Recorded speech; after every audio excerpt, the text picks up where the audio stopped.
Alrighty folks, welcome back here with another weekly video with Back to Divinity. So this week we are going to be talking about meditation and stillness. So a couple of the videos I know I have mentioned a lot around meditation, stillness, grounding, things of that sort as almost always the first step to whatever it is that you're trying to do, whether that's manifesting, whether that's calling in certain rituals in terms of routines and daily practices and things of that sort, finding ways to fit meditation in that as best as possible are some of the things I've mentioned.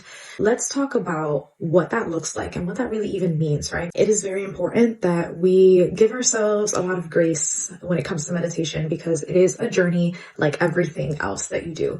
It is a part of your ability to call in your own energy and your ability to connect to the present moment, which is something that is very difficult for us to do, especially when we're moving on what is termed autopilot, right? It's very easy for us to get lost in the day-to-day of life and move through life without ever taking a second to really think about what it means to operate in our own energy and what it means to really be grounded and still and in the present moment, what it feels to just be.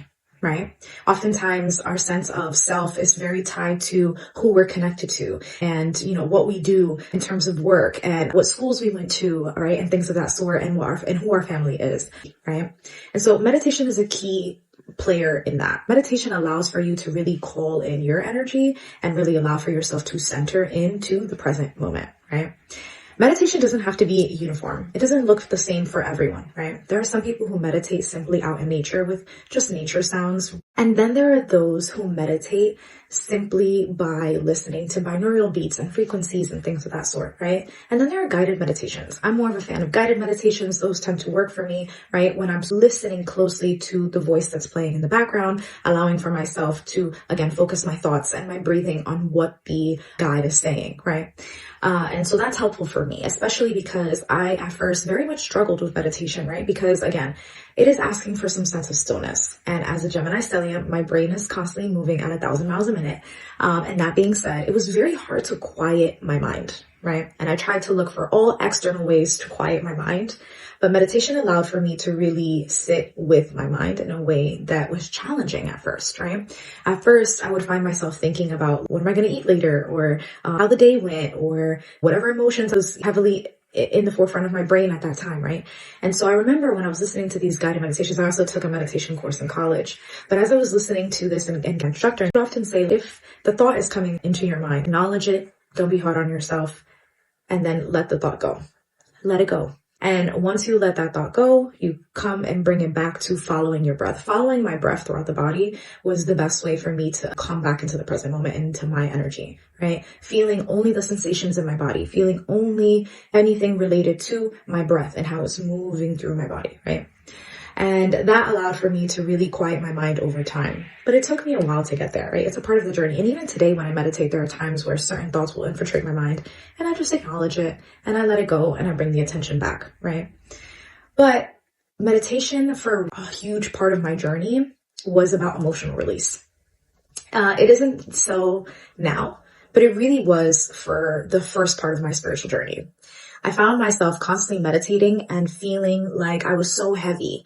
Meditation allows for you to feel lighter because again, you're going into your energy. So as you are centering into your energy, you are finding yourself letting go of the things that are weighing on you literally, right? There are times where we start meditating up and then we start to relax the body as a part of the meditation practice. And as you are relaxing the body, you are feeling the places in which it feels heaviest, right? And as that's happening and as you're breathing out and exhaling, you're envisioning yourself often letting go of all of those things that feel heavy, right? And as you're releasing those things, you might just find yourself crying. Many times I'm meditating with a smile on my face, just literally crying, right? Because I'm allowing myself to just release. Maybe it wasn't something that was happening in that very moment, but maybe it was just something that my body stored, right? Some trauma, feeling, heavy emotion, right? Or burden that what my body was carrying, right?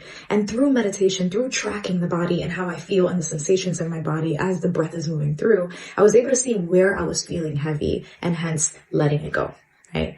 And so that was a huge part of my meditation journey was that emotional release. So at first it was definitely getting my mind to quiet down.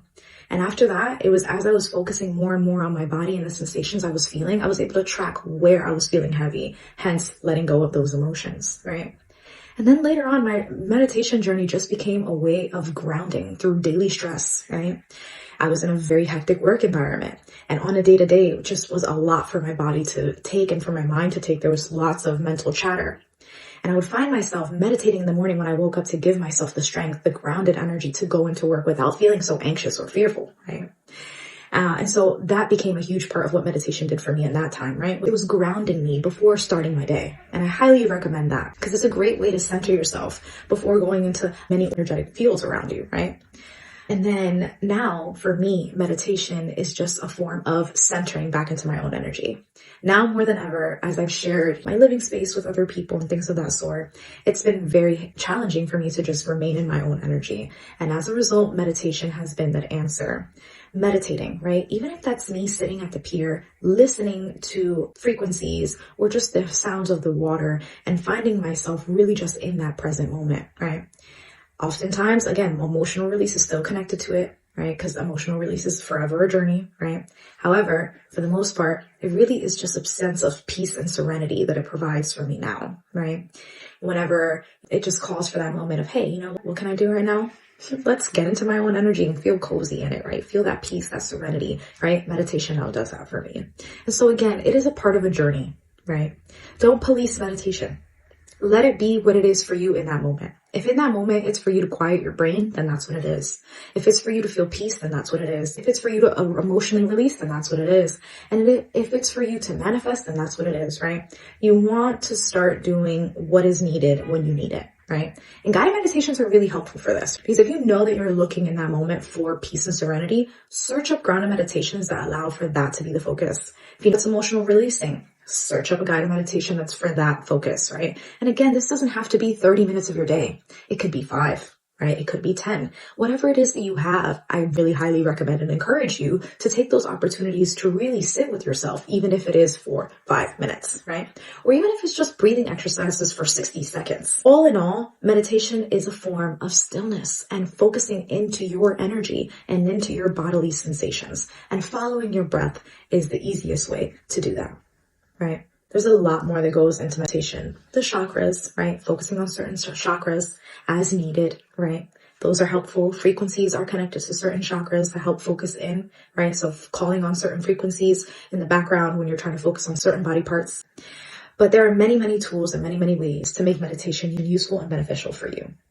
If you feel like you are moving a lot, right? You can lay down for meditating. You don't have to sit up in the way that you see others doing it. Do it in the way that works for you. Alrighty, folks. There is all that I have to say on meditation and stillness. Please, please, please share, like, and subscribe with others who would also be interested in this information. And thank you all so much again for listening to my content. Thank you. Bye.